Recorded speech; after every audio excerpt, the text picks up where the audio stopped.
So basically, a medical laboratory scientist is just a person who works in a healthcare facility, and they analyze a lot of patient specimens. So basically, anything that your body can, I guess, excrete, that's what we basically analyze. So it can include blood, sputum, urine, feces, a CSF, all those fluids.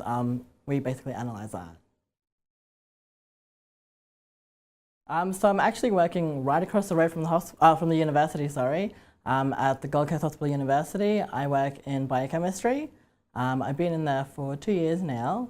So basically what I do is those samples that I said that your body excretes, I analyze. So we primarily analyze blood samples, so that includes like your electrolytes and your iron studies and things like that. So basically the specimens come in, we look at that the identification matches the request from the doctor, and then we put it on the machine to analyze those results, and then we release those to the doctor. Probably one of the major key skills that I really needed to focus on was being able to multitask, do multiple things at the same time. You might receive just routine blood samples that come in, and then 2 seconds later the phone calls, and a doctor's on the phone, wanting the result to be urgently processed. And then 1 second, a wardie might come in and bring in another urgent sample. So you need to be like here, you need to be here, and you need to just be wary of where you are and basically just analyzing everything to prioritize it correctly in that sense, yeah. So initially I did biomedical science here at this university, and then I heard about this new course, which was Bachelor of Medical Laboratory Science, which I actually transferred into after biomedical science.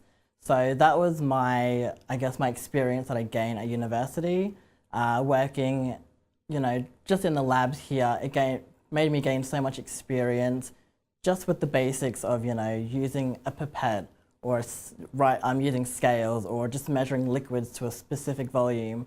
Those experiences here gave me the ability to get this job, basically.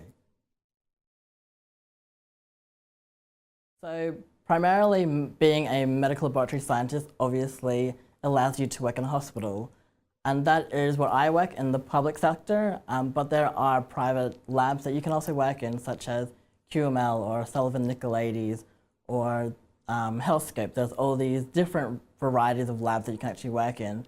And being a science degree, you actually don't need to specifically work in a lab. You can also work in forensics, or you can also work in like food and environment science, as well as quality assurance. So you're not specifically limited to just being in a lab. You have a wide range of opportunities out for you.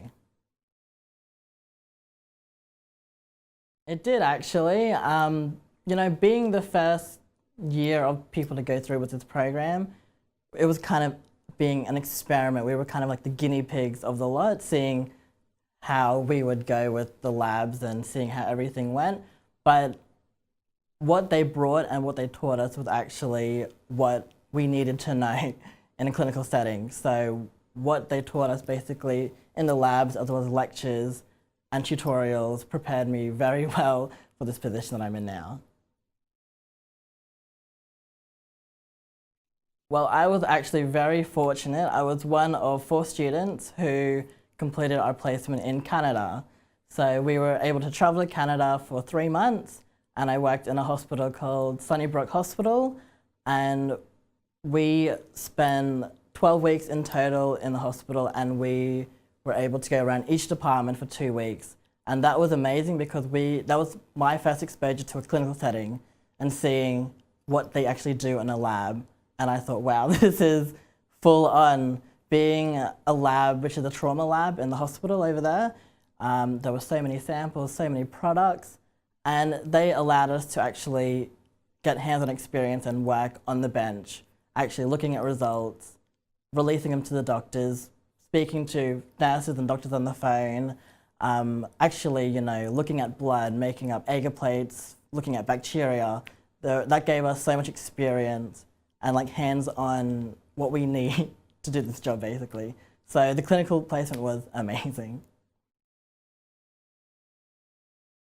Well, my first advice would be to try and contact a pathology or a hospital and ask, do you do work experience, or would you be able to, take me into the lab to see what a lab actually looks like?